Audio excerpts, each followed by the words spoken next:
Welcome to my channel. आज की इस वीडियो में हमने डिस्कस करना है interest on drawing with average period method. इससे पहले हमने जो डिस्कस किया था वो सिंपल मेथड और प्रोडक्ट मेथड था। तो अब जो वो मेथड था वो इरेगुलर ड्राइंग के केस में था। अब हमने जो ये मेथड करना है वो है रेगुलर ड्राइंग के केस में। रेगुलर ड्राइंग मतलब amount of drawing and time interval between two drawings is uniform, यानी कि वो सेम रहते हैं। यानी कि अगर कोई पर्सन विड्रॉ कर रहा है 6,000, अगर वो हर मंथ विड्रॉ कर रहा है तो वो हर मंथ के लिए उसका 6,000 आएगा। ठीक है, तो नेक्स्ट इसी को हम एग्जांपल से समझते हैं। For example, Jay withdraws ₹6,000 each month from business for personal use.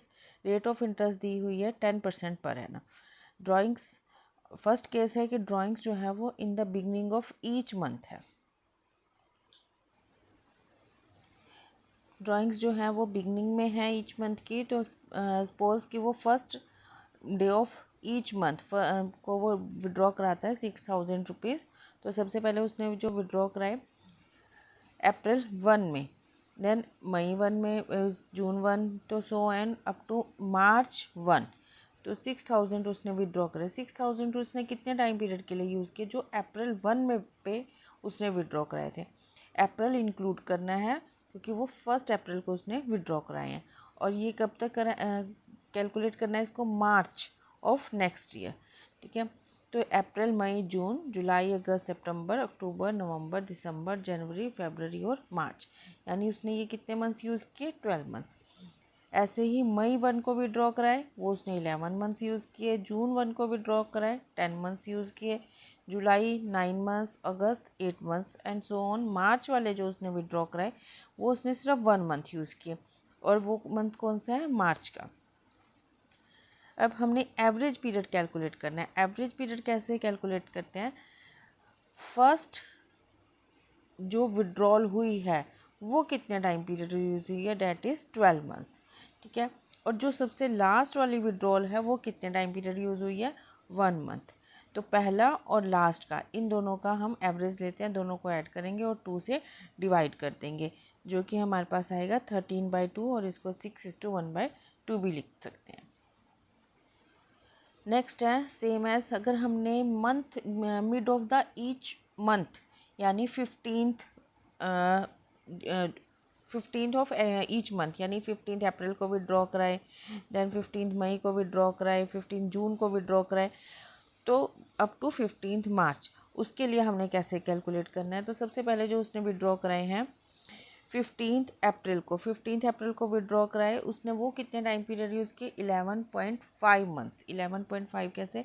15 day of April यानी हाफ मंथ, और उसके बाद जो है मई से लेके मार्च तक, मई, जून, जुलाई, अगस्त, सितंबर, अक्टूबर, नवंबर, दिसंबर, जनवरी, फरवरी, मार्च। ठीक है, तो ये हमारे आगे 11.5।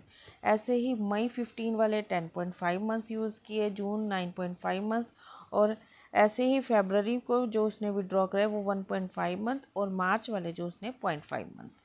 ठीक है, सिर्फ 15 दिन यूज़ किए, यानी हाफ मंथ यूज़ किया। अब इसमें भी एवरेज हमने कैसे लेनी है? जो सबसे पहले विड्रॉ हुई है वो कितने टाइम पीरियड यूज़ हुई है, यानी 11.5, और जो लास्ट वाली विड्रॉ हुई है वो सिर्फ 0.5।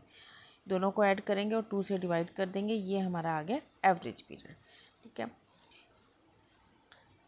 सेम एज अब लास्ट हम करते हैं कि अगर at the end of each month withdraw करा रहा है, यानी 30 अप्रैल को विड्रॉ करा रहा है, 31 मई को, 30 जून को, 31 जुलाई को, और ऐसे ही जनवरी 31 को, फरवरी 28 को, 31 मार्च को।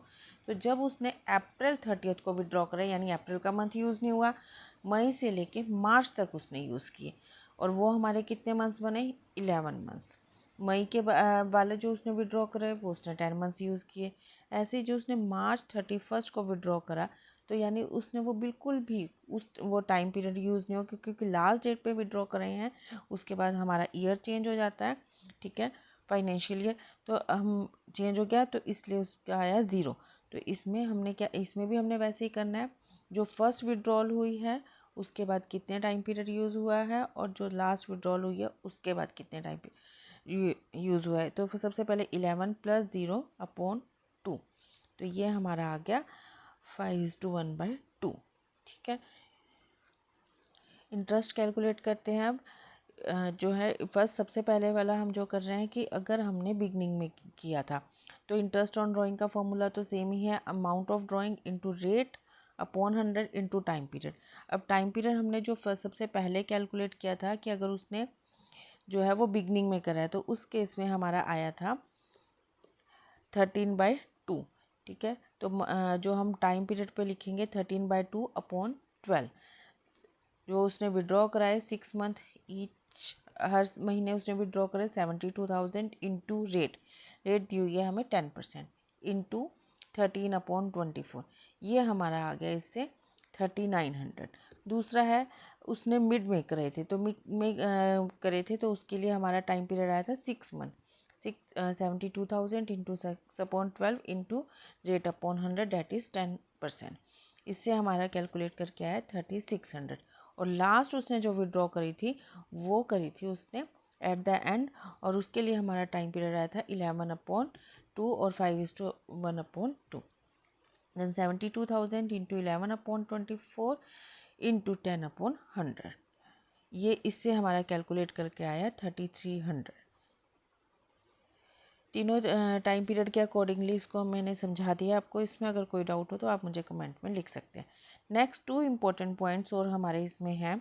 फर्स्ट है कि अगर date of withdrawal is not given, अगर ये नहीं बताया हुआ कि विड्रॉ तो कर रहा है बट कब कर रहा है, तो उसके लिए हमने एवरेज बेसिस फॉर 6 मंथ लेना है। इसके लिए फॉर्मूला क्या होगा, amount of drawing into rate upon 100, और हम इसको एवरेज लेके चलेंगे, इसलिए हम टाइम पीरियड की जगह क्या लेंगे 6 मंथ अपॉन 12। लास्ट है अगर पर एनम वर्ड यानी कि जो रेट दी होती है जैसे 10% पर एनम दिया हुआ है उस पर 10 पर एनम मिसिंग है, तो उस केस में हमने जो है वो सिर्फ अमाउंट ऑफ ड्राइंग को रेट से मल्टीप्लाई करना है, उसमें हम टाइम फैक्टर को इग्नोर करेंगे, यानी हमने टाइम फैक्टर नहीं लेना विदाउट कंसिडरिंग टाइम। सिर्फ क्या आएगा, amount of drawing into rate upon 100। Thank you. आज की वीडियो में बस सिर्फ इतना ही।